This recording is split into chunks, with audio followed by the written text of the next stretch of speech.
other great thing about it is that I knew that I will not be in the Wairarapa forever. So I set it up very different way than usual. Usually I was really happy to be seen as the person who was running it. Yeah. And here I needed to keep it alive. I needed to encourage everyone to actually step into the leadership role. Yeah. And that means that anyone who experienced one group is encouraged to try to lead. Well, it's self-nurturing, right? If you take away that one key figure and everyone's having a go at it, then regardless of what's happening in that situation, someone will continue, right? It inspires everyone to contribute, really. Yeah. Oh, not everyone, but most of us to contribute. And also, I think there is such a, like for me personally, my personal growth when I experience what it is to step up into the leadership role, and especially with the men group, because the most issues that people have when they come to the men's group is, quote, I don't feel like a man. So how can I lead if I don't feel myself as a man?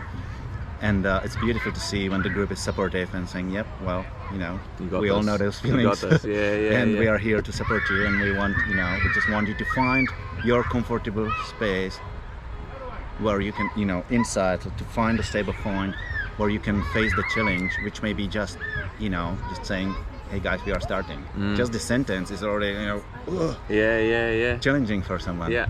But at the same time, for other guys, they just come and they just want straight away to get into the deepest things that they are going through. So it's quite interesting to try to find a balance. Those guys who are just sort of uptight, sitting in the corner and thinking if they open up or not. and then you have the other kind of groups, usually guys who really had more tough life. Like we work with the ex-prisoners as well, or even we just did a forest and like a sweatlog ceremony and all kinds of things for the people who are still having active charge. And they are totally ready to, they don't wait, they don't even introduce themselves, they straight away start to talk about, the divorce and, suicidal feelings and just very real stuff. Yeah. Cool. And so you've obviously been in a position where you're comfortable enough to be honest, and to then building on that, actually create an environment where others can come along and do so as well.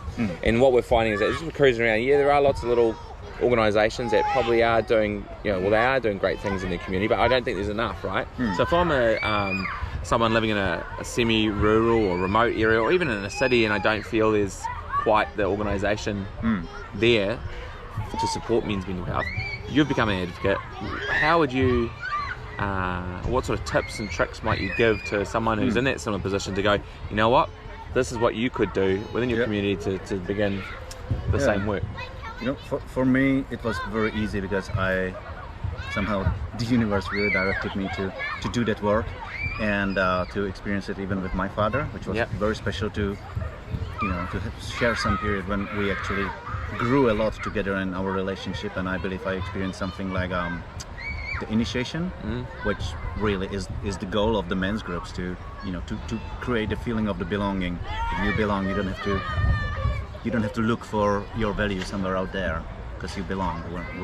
We are here to be here with you, to go through things together. We are here to share, and if you don't have that feeling, it may be quite difficult to invite others, but it's worth it. It's just so worth to do it. You don't have to do anything else than just inviting friends first and deciding that you will share, not with the beer on the table, but actually with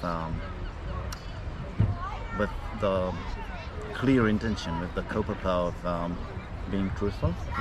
And what you as a leader, the only thing what you can do is just to be totally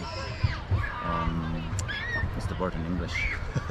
Like totally, just very real. You just have to be totally truthful. Because that's what helps everyone else to be as well. That's what helps us really.